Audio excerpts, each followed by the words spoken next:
Hello and welcome back to episode 11 of the Font Forecast. My name is Mike Owens. That man there is Rob Font, and we are back to give you your preview and predictions for International Fight Week UFC 290. Rob, how are you, my friend? I'm great, Mike. What's up, man? How you doing? I'm very well. You've got a little bit of a change of scenery. Rob is down for visiting some friends and family in Maine. How Yeah, does that affect your training camp, Rob? it's not too bad. I live about 45 minutes south of Maine, so it's not the worst drive. And then I've been working with Jonathan Dupree out in Portland, which is probably 30 minutes away from the beach house I'm at right now. I'm actually at my aunt's beach house, so it's kind of just kind of like like take advantage of the holiday or Fourth of July and just kind of like really just grind out some wrestling reps and just keep pushing the cardio as far as wrestling, strength and conditioning, and then I'm setting up some sparring with some real good guys out of the Portland boxing gym. So obviously a little shift, a little change of scenery, but it's always good. I've been coming up here for years. Actually came up here right before my UFC debut to kind of like get away and just kill some time. So like I'm used to it. I've been going for a while, and yeah, I'm just lucky. I got enough training partners around here that it's like it's not a big change. And obviously the guys will come up too eventually. So yeah, it's gonna be a solid week. No, of course. Good to get some new looks and also good to have a little bit of recovery time with the family. Yeah, yeah, We've yeah, yeah. got a massive card, UFC 290 International Fight Week, arguably the biggest card of the year, at least on paper. I think one of the biggest fights or the most anticipated fights you can make in the sport right now. We've got Alexander Volkanovski, featherweight champion, interim champion Yair Rodriguez. We've got a Volkanovski 11-0 in the UFC at featherweight. Yair obviously picking up that interim strap against Josh Emmett. It's a very interesting fight, isn't it, Rob? Give me your breakdown. Man, this is an awesome fight. Definitely, obviously, main event is International Fight Week. They always bring the card. They always stack the card. So it's going to be a big event. They'll have all week. It'll be a bunch of events and meet and greets and pool parties. So it's a great time. I love going to Vegas Fourth of July weekend, International Fight Week, and obviously they always stack the card. And then obviously this main event is crazy, man. You got Alex the Great. He's basically you can almost call him the featherweight goat. He's beat Max, he's beat Jose Aldo, Chad Mendez. You can think about it, like he's beat them all.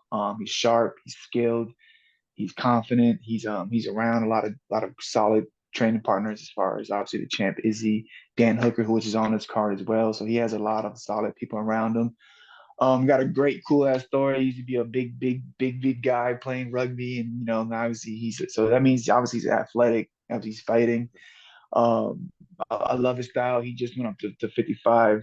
Some say he won that fight. Some say it was real close. Regardless, it was like it showed that like he's one of the best pound for pounds, and like I love this fight. I love this fight. Only like now obviously you got Rodriguez. Like, only I think two in a row now is Ortega and obviously Yeah, Emmett. He destroyed Emmett, and nobody destroys Emmett like that. And he made it yeah. look pretty pretty one sided. And he finished with a submission off his back, which is always hard to do at this level in MMA. Real tricky. His only losses are what's a Frankie Edgar and Max Holloway. So it's Yeah. like think about that. It's kind of like those are two legends right there. Yeah. He went to war with Max. It was a great, entertaining fight. Um, tricky style, spins, elbows that he go to war with anybody. It's fun, real fun style. Um, I just think that like Volk is just too disciplined. I think Volk is too disciplined. I think he's mentally stronger than Yari Rodriguez. I think he's just a little calmer, a little more patient. I think the lead his lead leg and kick and the way he mixes it up and the distance controls, like he's not going to be there for too many big shots. I think Yari's going to have to make a big mistakes, and I don't see that happening with the way he is. He's real patient. He's been in 5 round fights, and he knows how to control range. He knows how to control his cardio. He knows how to win fights. He knows how to Yeah. win. And I think it's one of those things that where it's gonna be fun. I would love to see a big flashy knockout, from Rodriguez. But if it doesn't happen in the first 2 rounds, I think obviously Volk's retaining his belt. I think that obviously Yair is the right challenger. I think Max has had 3 shots and hasn't been able to get it over the line. And I think he is probably the most interesting style matchup to face Volk, just because of one, the length in both the kicks and just everything in general, the long punches as well, but also his creativity and his creativity in general. Volk is so good at tying people up in knots and having them lower their offense because he's throwing so many fakes and feints.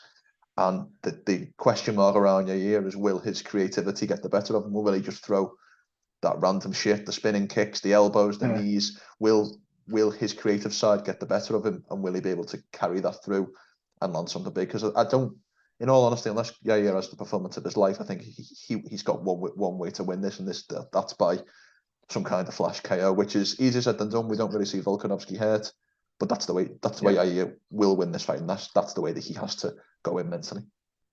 I agree. I agree. I think you would want to say to maybe slow it down and pick his shots and pick him apart. He has the range. He has he got the skill set. I just don't think that's his style. I don't think that's just him. I think he'll be mad at himself. I think he'll be bored in there. I don't think he can be there. And I think that's the best thing about Volk is like Volk can sit there and it seems like obviously I'm not in the camp. It seems like they have a game plan and they stick to it. Yeah. And they don't change. He doesn't change. They know exactly what they're doing. Even if it's sometimes it might be a boring fight, they're sticking to it. I don't think, and it's not a bad thing. I don't think that's not in Rodriguez, and he's going to go out there and flow, make things happen, get creative, and like you said, that might be his downfall. Or he's on ESPN, another 50 grams and crazy ass knockout. So it's hard, but it's 50-50 with Rodriguez. I think with Volk, what you're gonna get. It's competitive. He knows how to win. He figures it out, and he's been doing it to the best. So it's hard to go against the champ. And obviously, as you mentioned there, Yair has only lost to Yair and to Volkanovski, Holloway, excuse me. But if you're Volkanovski's camp, you will look at that and go, Frankie Edgar could take Yair down and punish him on the ground, and Max could get the takedown. If you team Volkanovski, I think you're looking at that wrestling slight deficiency that we've seen in those 2 fights with Yair, and I think that might be maybe not totally, but I do think the wrestling will be a part of Team Volkanovski's plan. Yeah. I believe that. I think if Volk's not picking him apart, standing and kind of having his way, he's that much of an MMA vet and that much of a competitor and a champion that he's going to take him down. And obviously there's threats there, but he's going to find a way to win the fight. So that's always great. And he might just get ahead of it and start picking him apart, standing, and then take him down anyways, and just secure those rounds. Make him tired, wear him out, get on top. Like you said, like what Frankie did to him. I 100% believe that Volk can do the same exact thing, get in that guard and just make it work. So yeah, man, another great main event, International Fight Week. They're gonna tear it up. I don't know, man. I think it's hard to go against the Volk, especially the way he looked the last fight. It's kind of like, all right, he's, but the only thing I am worried about is he too worried about the 55 rematch or moving up to 55? Yeah, and if he's got one and eye you on know, staying, lightweight. yeah, that's the only thing I'm worried about. Is he kind of like, all right, I'm just gonna go on there and I don't want to say he's taking Rodriguez lightly, but is he thinking, okay, I'm gonna get this W and then I'm going back to get that rematch and fight the top guys or whatever, It's the only thing I think mentally, in the fight, he's obviously always sharp and determined, but could he be, thinking too much about that 55 and that champ status and all that? Who knows? But that's the only thing that does worry me about this fight. Just from your perspective, because obviously I look at him, Volkanovski, as a fan, and I think I can see some of the things he does great. But as a fighter, what makes, in your opinion, Alexander Volkanovski the number 1 pound for pound? What makes him so great? Um, how dominant he is. Obviously, the names he's beaten. You know, I think it's like one of those like he mixes it in so well. It seems so smart, and it just seems like he keeps getting better and better and better, and his IQ's there. So it's not just like because he's getting the wins. Obviously, it's the wins, but it just seems like he's consistently getting better. He's making adjustments, and again that competitive and the competitiveness in him to just make sure he wins. He figures it out. And he does it, and that's hard. And he does it. He makes it look pretty consistent, pretty easy. To where is he getting bored at 45 and wants to go to 55? Like how that's how good and then obviously, like, and then obviously it's done before. So like you've seen somebody else do it, and then you want to chase that. All right, oh, I can do it too. And then and I believe that's why most people get into this sport. I feel like, wait, I saw him do it. I think I can do it. And then you just slowly start chasing. So it's kind of like, you know, yeah, I think that's the main reason why you can consider him one of the top guys, goes pound for pound, all that. Give me a prediction. How do you think leaves Las Vegas with the 145-pound strap? Yeah, so the only thing about Volk is that he's not big on finishing. I don't know what it is. He Mm, doesn't get in there and just completely just get guys out of there. So I say if Yair doesn't pull out that whatever he might just pull out and make it happen in the first two rounds, I see Volk winning the decision. I agree. I think Yair will have one big round. I think his tendency for those high impact strikes, that southpaw body kick he likes, the elbows, the knees. I think he will have one round of success. I could maybe even see him cutting Volkanovski. He's with just the creativity that he's got. But I do think Volkanovski's class will show through, and I think the champion's going to retain. I really do. Mikey, you're smart, bro. You're a smart man. Co-main event, we've got 125 pounds champion Brandon Moreno. He's fighting Alexandre Pantoja in his third fight. It's actually there's a trilogy if you think about the Ultimate Fighter fight that those guys had. Moreno rounds about a minus 200 favourite against Pantoja. Who do you think? Who do you think gets this one? Man, 25ers. We got Brandon Moreno, king of the rematches. That guy's rematched everybody, right? Like Mm. he's I believe he fought Kai France twice, and then he's fought in I he's said this. fought I spoke to Luke Thomas last week, and I said to him that Moreno's last four fights have been rematches. Second uh, Figueiredo fight, third Figueiredo fight, Kai France rematch, fourth Figueiredo fight. So he's the king of the rematches, as you say. king of the rematches, right? And then obviously he's obviously rematching Pantoja, so it's kind of like like obviously he does well in rematches.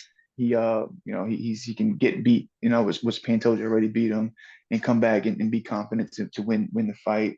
Obviously that was a long time ago. Everybody changes. He knows that. Everybody's getting better. But yeah, it's kind of like I kind of want to ask him like how annoying is it to rematch so many people, Mm, but it's good. It's good at the same time because at the same time I know I would love to get the rematch from all the losses, So of it's like course. I'd love to kind of pick his brain on that. But yeah, and then you got Pantoja, man. He's on a tear right now. He's sharp, aggressive. He's aggressive with the striking. Um, he knows how to counter as well. Tons of leg kicks. He, he he's I want to say the classic like wrestler, but he makes it happen. He gets on top. He'll kind of like pull you up on from like he'll get to the back, kind of pull you down, and start threatening you there. He looks like he's super heavy on top. Um, Real solid striking. Looks like he has power as well. Um, this is an interesting fight, man. Especially for that 25ers, the scrambles they get into. It's like I think if Pantoja can get Moreno in a bad spot, he can make something happen, man. I really believe if he gets to that back and gets and really like sets in and controls the champ, I think he can get him out of there, man. I think I'm going Pantoja, third round submission, rear naked choke.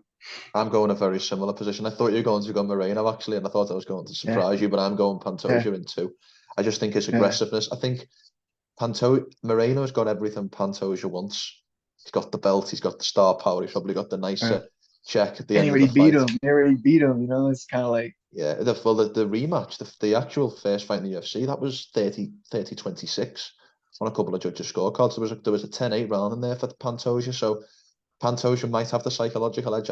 Moreno comes across as an extremely mentally strong individual, with the yeah, rematches, but I think Pantoja might have the edge, and I just think his aggressiveness and you look at that Brandon Royval win, you look at the Alex Perez win the last time out, he's just, yeah, so aggressive, and I really think he might just try and swarm Moreno, yeah. try and get him out of The only there. thing that did kind of wear me about that Brandon Royale fight was like, obviously Royale was pushing a pace, and it slowed. The Pinto, it looked like he slowed down a little bit, and he can't get into those kind of scrambles. And I think Brandon can kind of get into those scrambles, push that pace, if he can't keep that up for 5 rounds, that's where Moreno shines. And that's Yeah. where the mental toughness. They're just, I don't care. I'm gonna figure it out. I'm gonna get it done, and this is my belt comes into play. So it's like if if but if Pantoja can't solidify a great position and get him out, and I think it seems like he's like stronger too. Like, I've Mm. never rolled with, I haven't trained with any of these guys, but it seems like Pantoja is stronger physically. And yeah, man, I just like, and his striking's clean, man. When he puts it together, it's not like he's just like just throwing shots. He's making adjustments. He's making good reads. He's making people make mistakes, and he's making people pay. And I think I saw a couple solid leg kicks, a couple and he's aggressive at the same time. He knows how to pull out all at the same time. So it's like it's gonna be a great entertaining fight. Another war, another rematch from Moreno, which is crazy. And then but yeah, I'm going Pantoja. Yeah, I'm going Pantoja submission. Yeah, I think Pantoja's second round submission. I just think I think it'll be one of those fights where Pantoja will make it one of those fights where he has to win early. If that kind of Yeah, makes sense. I don't see, unless he's got a gas tank like we haven't seen. I don't see him pacing himself. I think he's going to go out there, try and get bang. the finish early, which might leave him Yeah, susceptible later. Moreno can hang on, but I don't think he can. I really do believe yeah, rear naked choke arm triangle, something like that, a real yeah, smothering position on the ground, and then locking in some kind of choke. yeah, man. Yeah, man. Great fight, man. Great predictions. Solid card, man. This is gonna be Mm. intense. Well, moving on to the feature fight. This might be in some ways the most anticipated fight in terms of fans appeal, because I'm seeing a lot of people excited for Robert Whittaker against Dricus du Plessis. Robert Whittaker, Rob, is 12-0 in his last 9 years against men who aren't named Israel Adesanya. He's lost to one man in a decade. Du Plessis coming in on a 5-fight win streak to start his UFC career, but is a plus 300 against Bobby Knuckles. Do you Man, think Du Plessis can get it done? Duplessis has like this buzz right now. Like he has this thing. I don't know. Like maybe it's the beef with is Israel Adesanya. Maybe Mm. I don't know what it is, but like there's something buzzing about him right now. And I don't think he's gonna be able to get it done. But like he's like eventually gets against Robert Whittaker. I think he's going to be too fast. He's going to be too in and out. He's going to be too much. I think the police has a way of winning fights and figuring it out and surviving and coming back and making it entertaining. And he's strong. He's athletic. He's kind of like mentally tough. He's gritty. He obviously doesn't have the experience as Whitaker does. But he's kind of like just a brute, just kind of like just coming forward, just I mean, he's obviously technical at the same time, but it's not like on the level Whitaker is. Like I think it's yeah, man, I think especially the way he looked against Whitaker looked against Vittori, the way he was moving in and out, and then Duplessis had that kind of trouble a little bit in the Darren Till fight, and the way when he started moving Yeah, out in and out, and it was like, man, you can't do that with Whitaker, man, because he's not gonna fold, he's not gonna get tired, and it's hard to take him down, and you give him that much space, like, and again, I don't, and Whitaker doesn't see many fights.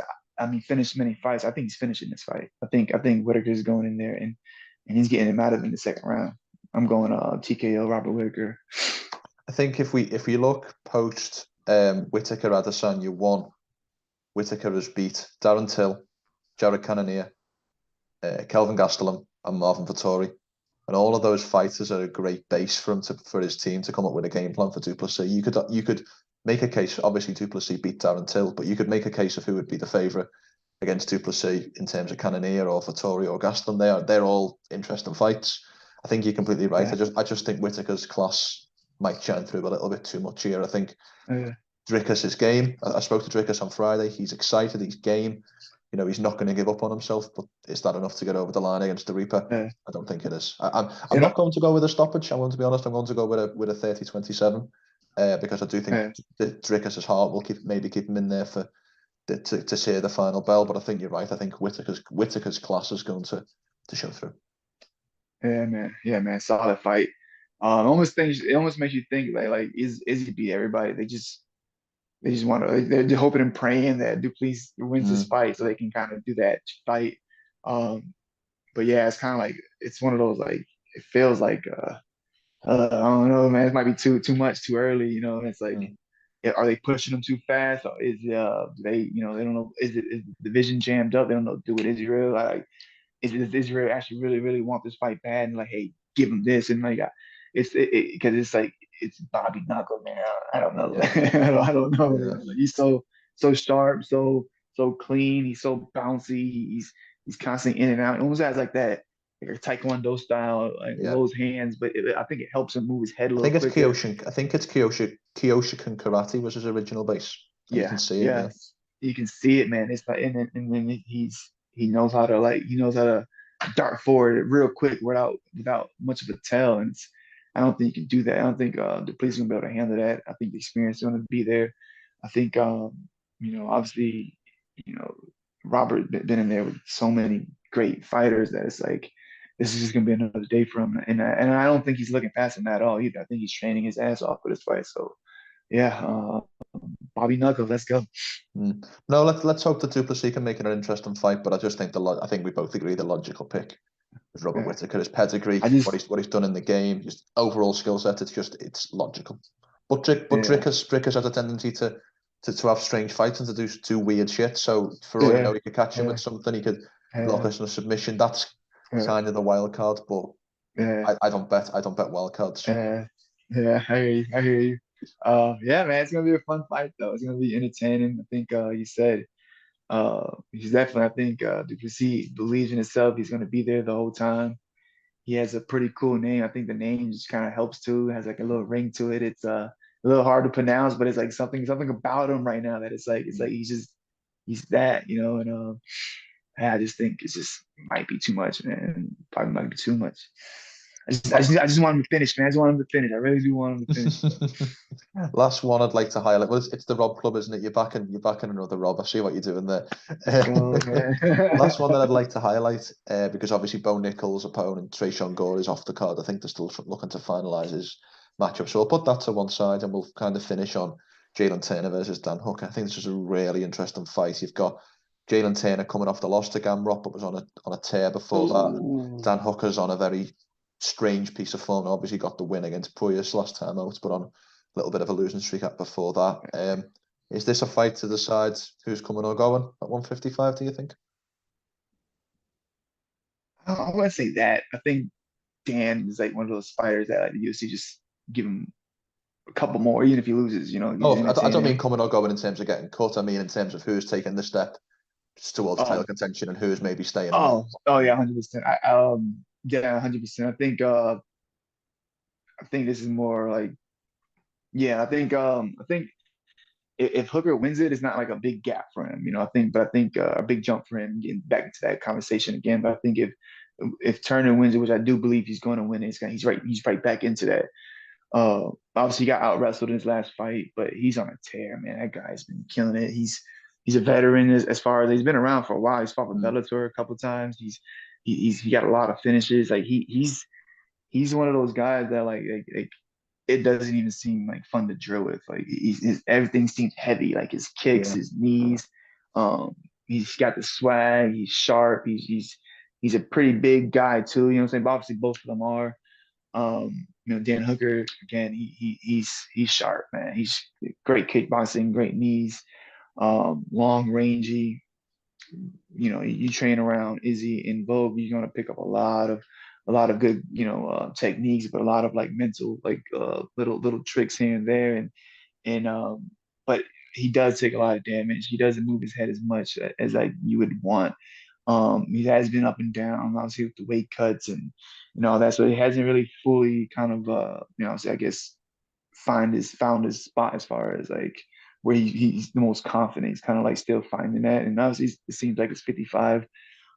His last fight was a little funky because like it was like like it was like he kept diving for like it was just weird, and he kind of like Yeah. teeps him in the stomach, and it was like so you can't really gain too much off of that, especially when people are just rolling for your leg, but he's been around for a while. I just think Turner's going to be too much. I think he's going to be just as big, just as long, can kickbox just as well, but just has a little bit more pop on his shots.